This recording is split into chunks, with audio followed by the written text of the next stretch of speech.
Japan's bullet train, the world's first high-speed railway. Still the most technologically advanced in the world. In its life, it's shifted the equivalent of the entire population of the Earth at nearly 300 kilometers an hour. The Japanese high-speed train is very different from a normal train. You don't just add a more powerful locomotive. It doesn't even have a locomotive in the traditional sense. A normal train can't stand the stresses of high speeds. You need to redesign it. In fact, along the way, you'll need to reinvent the wheel. And that called for some surprising engineering connections. The bullet train wouldn't have been possible without ancient chariot racing. Oh my God! Yeah, eat your heart out, Ben-Hur. A crowbar. A medieval clock. God, that really is moving. The stopping's going to be uncomfortable, obviously. A 19th century luxury car. My wheels on my train just can't get enough grip to get me moving. And the electric telegraph. Any sign of an earthquake? Yeah, there's something coming there. Right.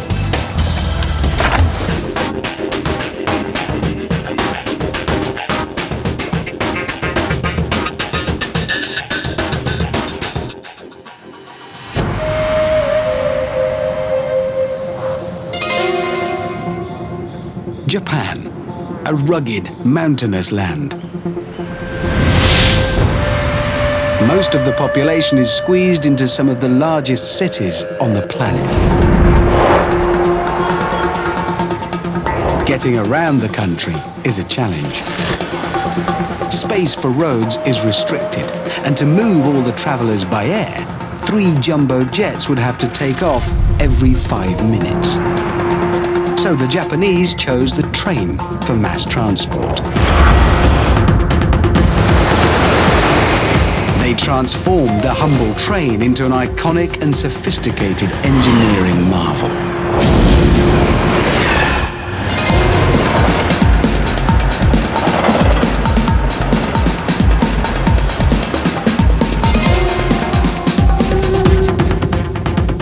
This is the N700 bullet train, latest in a line of pioneering high-speed trains. And, well, it even looks fast, which it is. Close on 200 miles an hour, 300 kilometers an hour in regular service.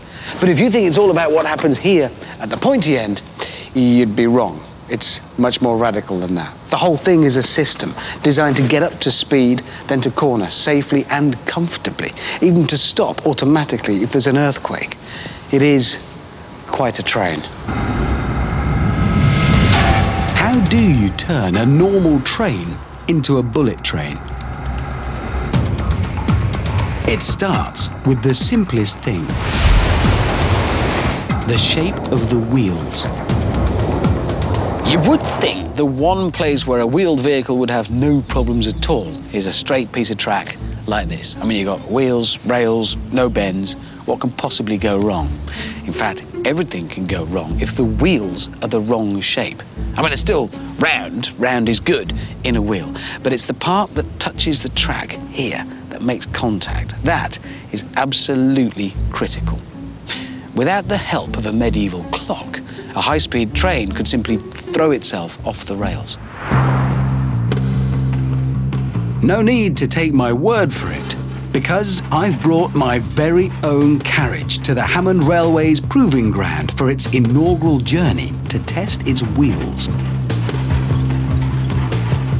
It's not a grand design. It doesn't even have its own power, but that doesn't matter because I've got a powerful winch to drag it along this dead straight piece of track at speeds of up to 80 kilometers an hour. Unfortunately, Hammond Railways don't stretch to basic amenities, like seats. That's one of the reasons why I won't be riding on my carriage. The other reason is, well, it doesn't have any brakes. I did say it was basic. It'll be brought to a complete and probably quite sudden halt by that barrier down there. On the plus side, this does have everything we need to show just what high-speed train engineers are up against.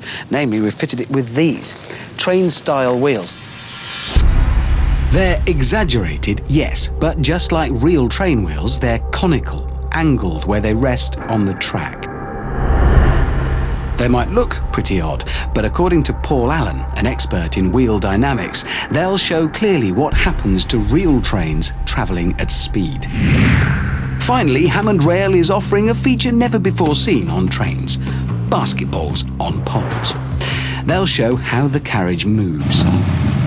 He's revving his V8 muscle car from 1970s. There he goes.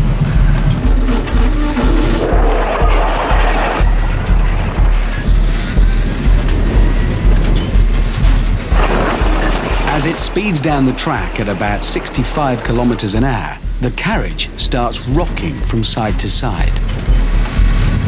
It's called hunting oscillation. I can see, is that why the top of these posts are moving side to side? Yeah, you can see it hunting a bit now.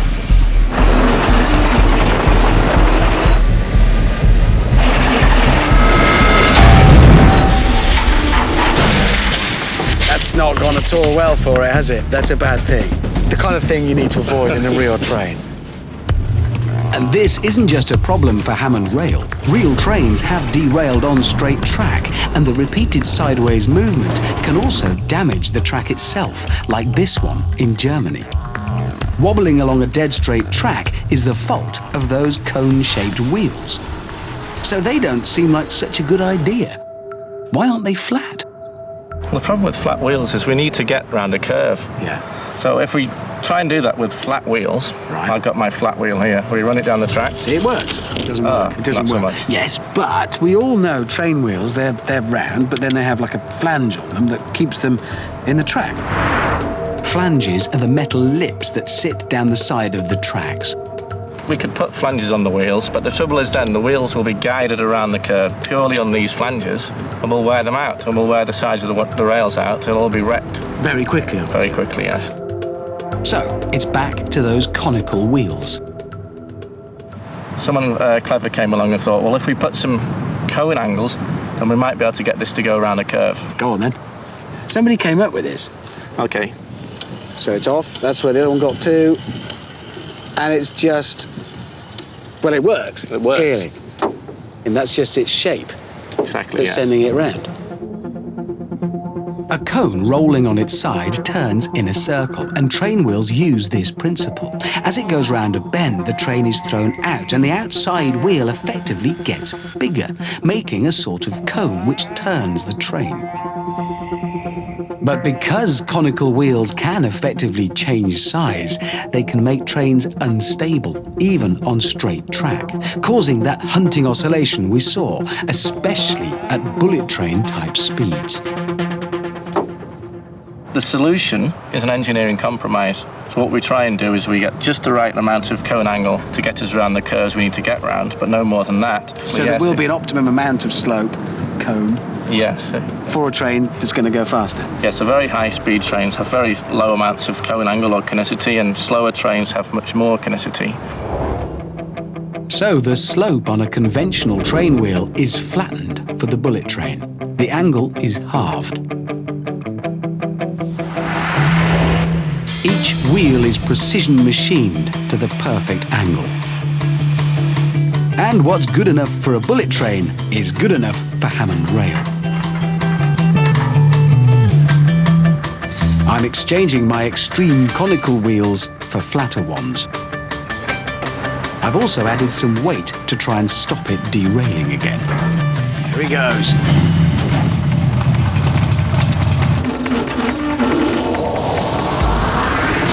So what we're looking for here is a steady ride. That's perfectly happy. That is going quick, actually.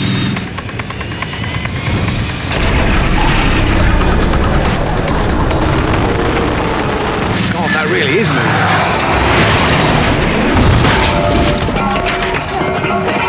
The stopping's going to be uncomfortable, obviously, in a real situation.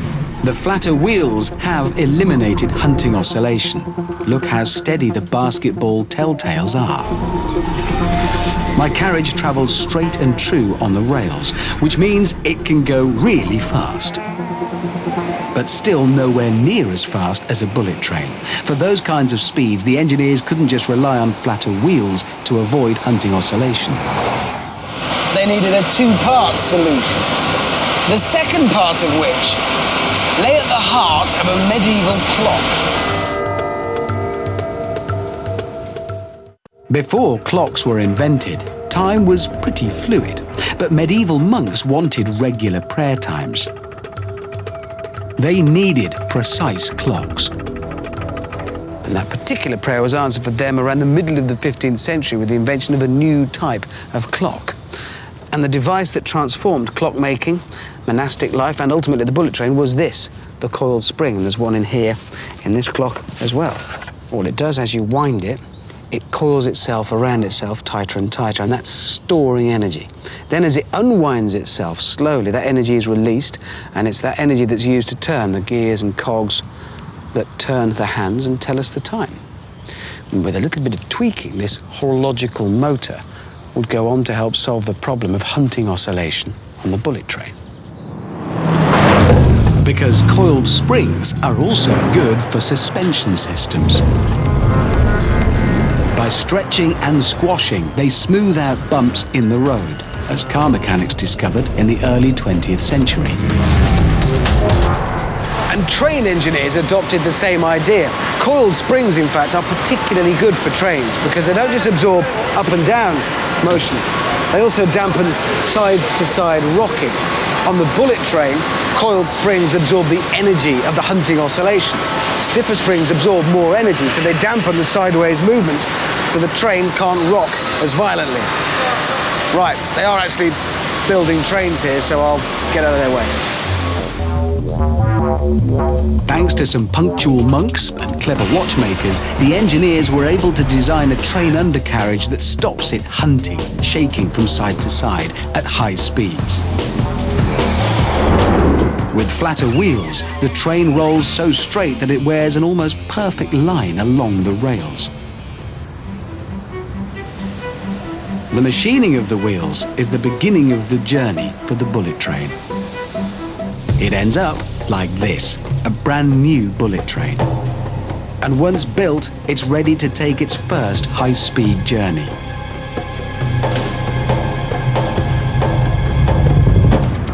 To move at all, let alone reach breakneck speeds, the bullet train needs power. And it gets all the power it needs in the form of electricity from overhead lines. The connection between the wire and the train is this device along here, the pantograph. So electricity flows in through those few square centimeters where it touches the wire, and from there, down into the train. To feed enough power, engineers faced a choice between a faster or a bigger electrical flow, stepping up the voltage or boosting the current. In a lab that looks more like the set of a sci-fi movie, Manchester University professor Ian Cotton shows the demands big currents make. So Ian, talk me through this. I'm guessing current is going to go around there somewhere. Yeah, so we have a transformer fresh from the mains, and in this loop we get a high current. All right. Well, fire it up then. Is it working now? It will do. You'll see the numbers on the ammeter go up, so that means we're getting more current flowing through the loop. So this is the quantity of amps flying through here. High amps of big current overload the thin wire. It heats it up to the point of complete failure. So if you have very, very high currents, you need to use a very big piece of metal to let the current flow. So for our train, we'd need much bigger than this. Absolutely. It would be very, very big and very, very heavy. To carry enough current for the bullet train, the overhead wires would have to be huge, thicker than a man's arm, and enormously expensive. Totally impractical for train lines that run for hundreds of kilometers. The only other way to give the train the juice it needs was to up the flow, the voltage.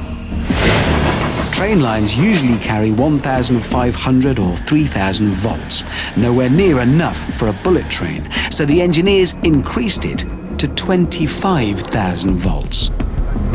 But with such a gigantic voltage, any break in the circuit between the wire and pantograph can be catastrophic. The pantograph has, well, just one job really, to maintain that contact with the wire overhead. But it is quite an important job because lose that contact and you lose power, which would be inconvenient. Worse, you might damage the train. If the pantograph loses contact, it causes an arc. In the safety of a high-voltage lab, an arc looks very pretty. Woo! So what are we seeing here? So this is something called a Jacob's ladder, and we're making a high voltage arc which is travelling up. Arcing happens when there's a break in a high-voltage circuit. In a Jacob's ladder, there's a gap in the circuit between the two poles. The voltage is so high that it turns the gap into plasma, superheated air. And plasma is very hot, close to 10,000 degrees C, making arcs very dangerous indeed. That's arcing that we're looking at. Exactly, so that's what would happen if the pantograph moved away from the actual wire. Arcing does happen on normal trains. Here, icy overhead wires are breaking the circuit. But the higher the voltage, the more arcing is a problem. In this demonstration, I'm going to play the pantograph to see what happens to my paper train when the connection is broken. So this is a demonstration of the potential bad side of high voltage. Yeah, so the copper bar is at high voltage, and if you touch that pole to it and move it away, you'll make a high voltage arc. Okay. There we go. But when it gets near to things, aha! Yeah, straight away that's... Do you know, I can see the downside there. What's happened is it's set fire to my train quite badly. Okay, so it's no surprise that the plasma arc ignites a paper train, but it can also damage a real train and its overhead wires.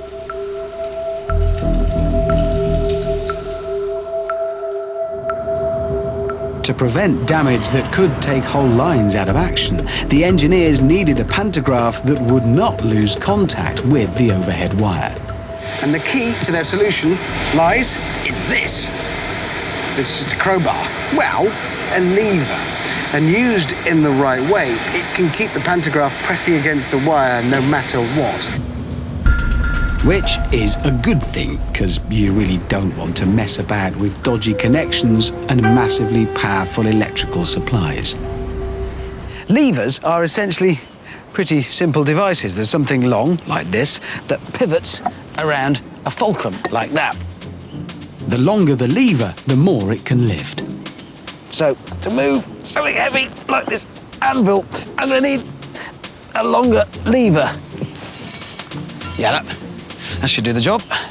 In place, and, well, that's easy. It was the Greek scientist Archimedes who first worked out the significance of the distance between fulcrum and where the force acts on a lever. He reckoned, rather famously, that with a long enough lever he could move the Earth, though he would, of course, have needed somewhere to stand to do it. The bullet train's unique pantograph acts like a lever too. A spring pulls the pantograph up. If the spring contracts, it pulls with less force. To compensate, a cunning mechanism automatically lengthens a lever, increasing the force. The whole thing is a compensatory mechanism, and the result is a constant pressure against that wire. And so far, they've been able to keep the train supplied with high voltage power without frying the pantographs. With power on board, the engineers faced their next challenge. How to convert the power to speed. And in particular, how to make a train fast from a standing start. It needs the right balance of power and grip. Making something fast isn't just about making it more powerful. You need to consider its weight too. Light is good. That's why they don't make fast cars out of lead, you may have noticed. But here's the thing. You can make something too light.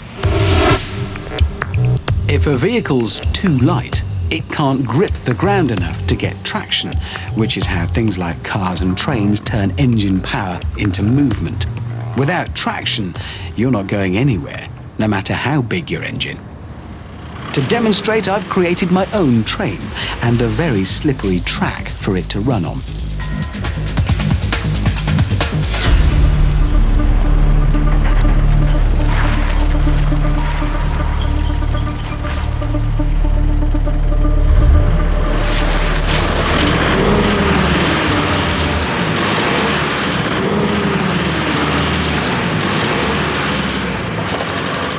Yeah, well, as I think you can see, no matter how much power I use, no matter how much oomph I give it, and I'm giving it plenty, my wheels on my train just can't get enough grip to get me moving. Of course, wheel trains don't run on skid pans, but they too can suffer from not having enough traction. One way to improve traction is to increase weight, especially if the added weight is over the driven wheels, which in the case of this pickup is the rear wheels here at the back, all of which means that lot needs to go in there. So carry on, I'll be here.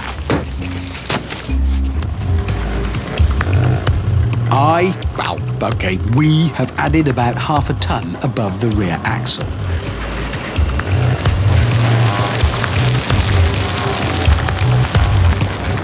No contest. Same skid pan, more weight, better grip, better traction. But the last thing you want to do to a train designed for speed is add weight.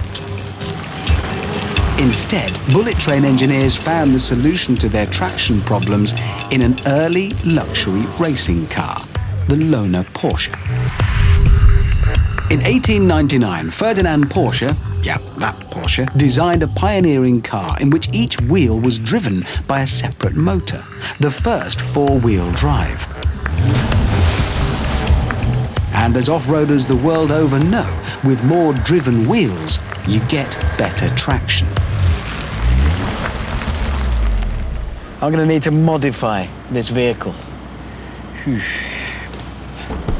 Right, that's done. This truck is now four-wheel drive. More wheels driving, it should grip. And it does.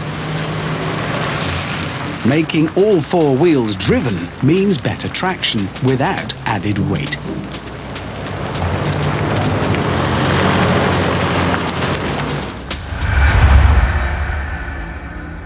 And the Japanese did exactly the same with the bullet train, flipping the traditional train around completely. Conventional trains use locomotives, big, heavy powerhouses that pull or push the other carriages along. But the bullet train engineers have kind of turned that principle on its head, because the pointy carriages at the front and the very back of this train have no engines. Instead, all the other carriages do. It's called a multiple unit system. And on this train, 14 of the 16 carriages have their own motors.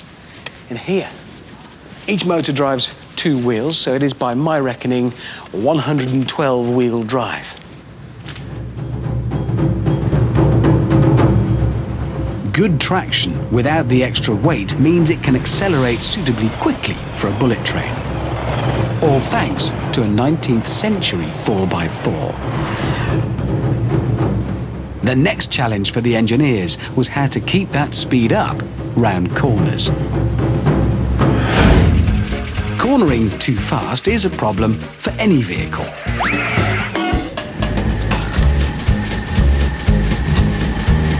This is Dave. He and his motorcycle sidecar are going to be the guinea pigs in my new challenge. This, by the way, isn't just an awkward-to-get-at refreshment system. This water is part of the experiment. It's science. Take it away. Can Dave and the drinks complete my slalom course? Now we come to the first turn. Here we go. Dave and I go one way, and the drinks go the other. So my drink's gone. No big surprises there, okay, but in the interest of science, we must dot the I's and cross the T's.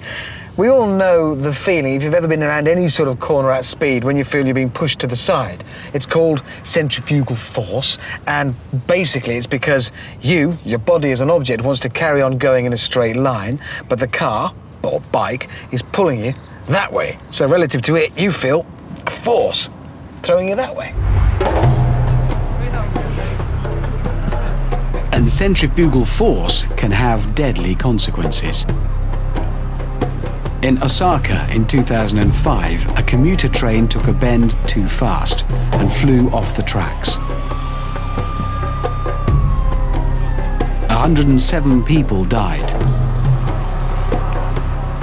Thankfully, derailment is rare. But tight bends and high speeds produce strong centrifugal forces. Bullet train engineers didn't want to slow the trains down. To get round the problem, they turned to some of the very first wheeled vehicles. Chariots.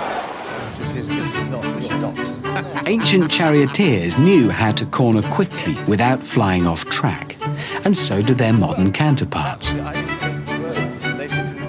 This is a modern chariot, a scurry. Jeff Osborne is our Ben-Hur, and these are his ponies, Zig and Zag. So what am I going to do? What you're going to do, you're going to keep the car stable. I thought I was just sitting a bit of passenger. I'm going to bring a book. No, you're not going to read a book. You're going to lean this way and lean that way. So if I get it wrong, we'll roll over. These modern charioteers race around twisty courses with lots of cornering. And to keep the scurry stable, usually Alison sits on the back and leans into the turns. But today, I'm doing it. No pressure then. Never let go. If a pony trips, you'll be straight out the back. bad. So 1, 2, lean. 1, 2, lean, and I lean the way as far as into the turn as far as I can get. If the wheel starts coming off the ground, you lean further. Right. So after that, frankly, terrifying briefing, we're off. This is nice. I like this speed. This is fast enough.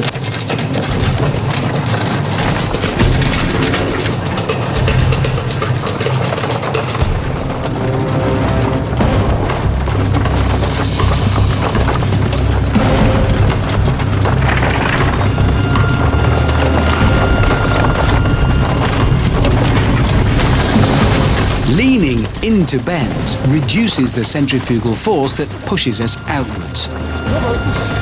This balances the carriage and allows Zig and Zag, like their ancient counterparts, to corner faster. Ancient charioteers couldn't possibly have known about the Newtonian laws of inertia and centrifugal force. How could they? They hadn't been invented yet.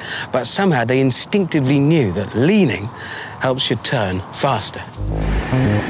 But what about my prototype mobile bar? To see if leaning is the key to success, I fired Dave and drafted in Frank. So, I am going to try this again. I am determined to crack my motorcycle mobile refreshment system solution. And I'm going to use this, which is a rather different motorcycle and sidecar outfit, because this one tilts. I'm ready, sir.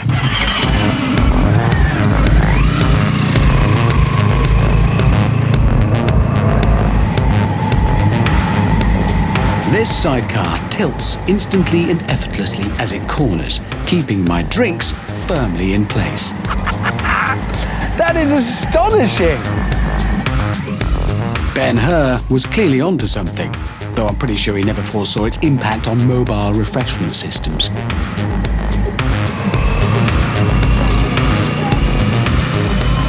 Science works! Who'd have thought? So, the more they lean, the less the force pushing outwards on sidecars, chariots, and trains. To make trains lean, tracks are banked, inclined into the bend. And that worked well for older, slower trains. But bullet trains are so fast, they need to lean even further into bends.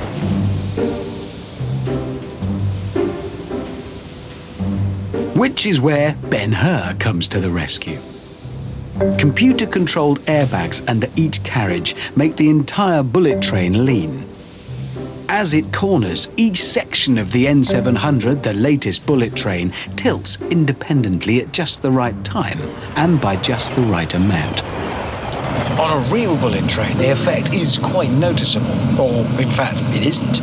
And that's kind of the point, isn't it? Because right now, judging by the blur through the windows, we're doing the kind of speeds that present a bit of a problem for my tea if there weren't some controlled tilting taking place. In fact, I'm so confident I'm going topless. This would be potentially dangerous without a very clever train. And look at that, I mean, it's not going anywhere. I wonder if Ben-Hur was a tea or a coffee man. Nah, it was coffee, I'm sure of it. Thanks to ancient charioteers, bullet trains corner 20 kilometers an hour faster, keeping travellers right on time.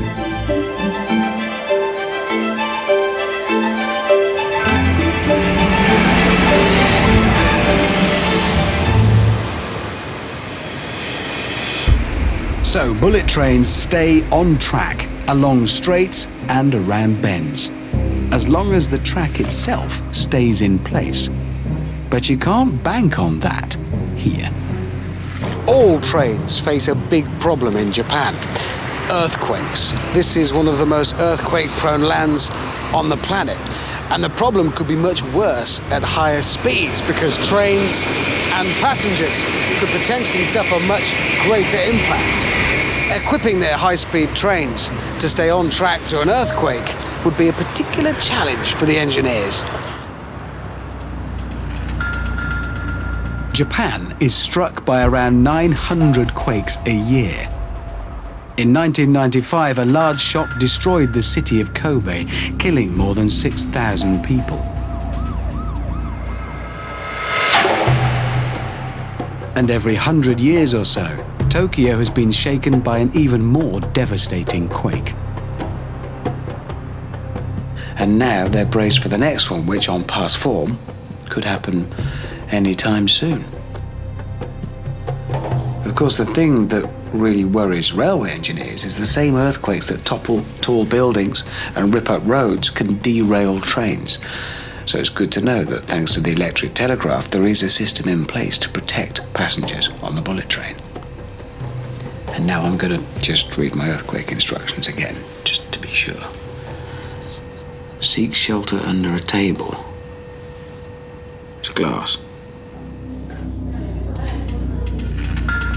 No table's going to protect you if the train you're on is derailed at nearly 300 kilometers an hour. Engineers needed advance warning of earthquakes to slow the trains. So they designed the world's very first earthquake warning system. The idea was to alert engineers before a quake arrived. But in actual practice, this proves to be a problem. An earthquake warning system is really only as good as the tremor detectors or seismometers.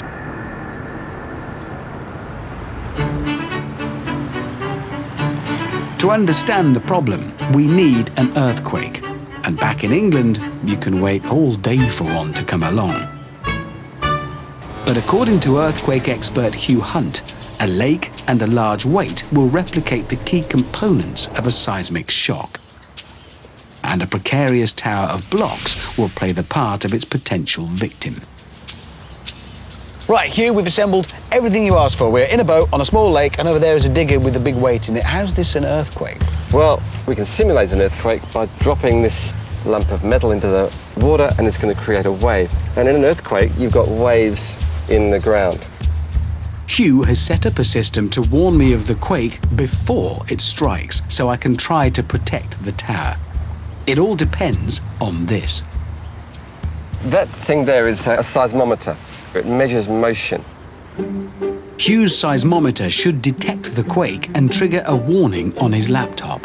So we have an earthquake detection system down there attached to my tower. Yeah. So it's going to know when there's an earthquake.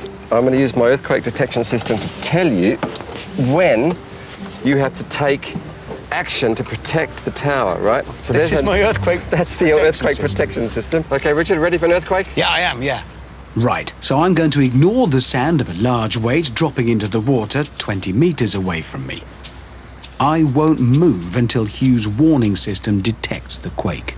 Okay, earthquake, go!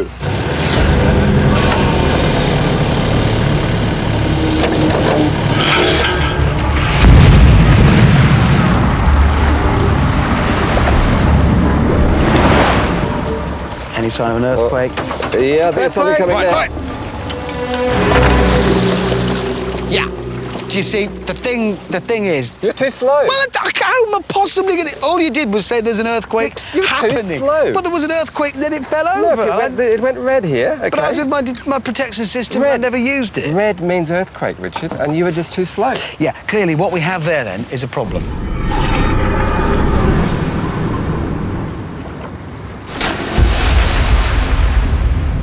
Hugh's system only detects an earthquake when it's arrived.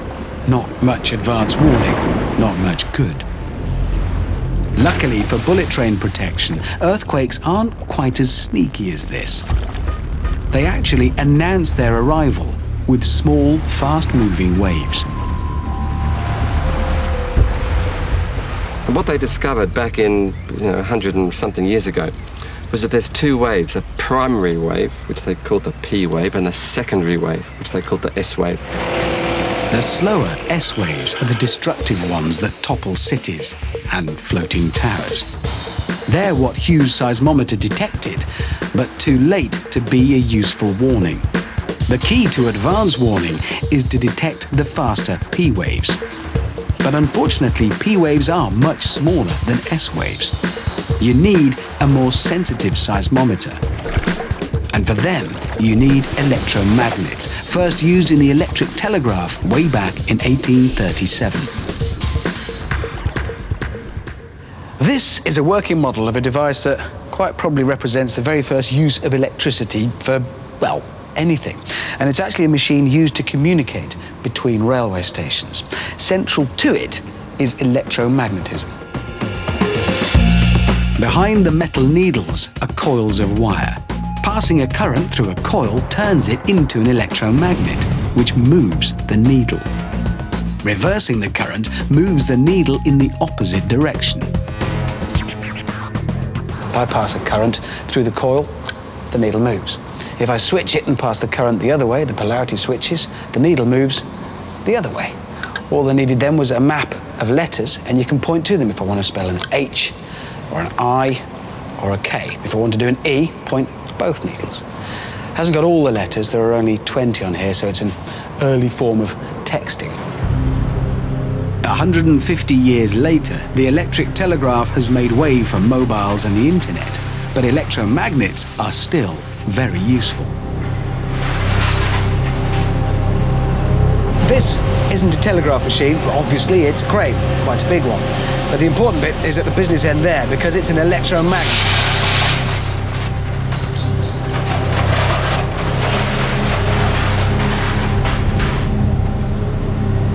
And there it goes doing its thing.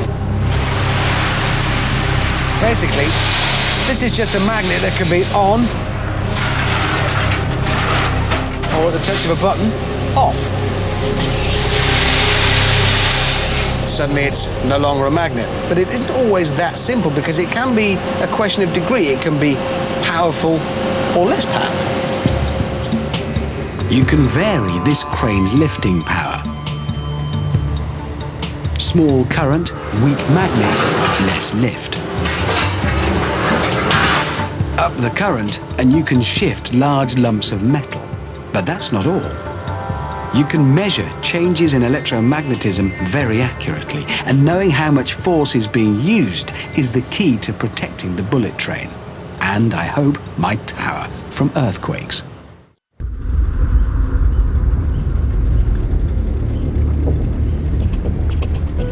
Back on the lake, I'm going to update my earthquake warning system. This time, sensor expert Sean Gosen is coming aboard with a sophisticated electromagnetic seismometer. So, Sean, you came aboard bringing with you your posher piece of kit. What essentially is the difference between... This is the real deal, isn't it? Yes, it's much more sensitive. Sean's seismometer uses electromagnets to detect tiny movements, such as the pulses of P waves. So will you be able to detect these finer P waves that Hugh singularly failed to do. Well, Thanks, Richard. Well, your earthquake warning system consisted of saying there's an earthquake and everything's fallen over. Sean's seismometer is so sensitive it needs to be placed on the stable lake bed. OK, well, if everybody's in the right place, shall we give this a go? I promise not to look. I'll just wait until I get a warning from Sean. We're both monitoring our system. Yeah. Are we ready for an earthquake? Go!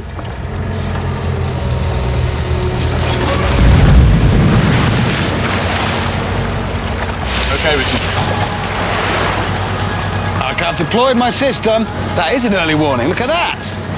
Oh. Richard, here comes an earthquake! Yeah, thanks, Hugh. We know there's an earthquake because everything's moving, but it's OK. I think my earthquake protection net has saved the day, and it was only able to do so because you could actually warn me there was an earthquake coming this time, rather than you could tell me there is one. And it's that difference, that it's just the fact that your system can detect those finer, smaller, different frequency waves. Sean's system alerted me about 7 seconds before the quake arrived, an actual advance warning. And seismometers using electromagnets are also sensitive enough to protect the bullet train. The current system is the most sophisticated earthquake warning system in the world.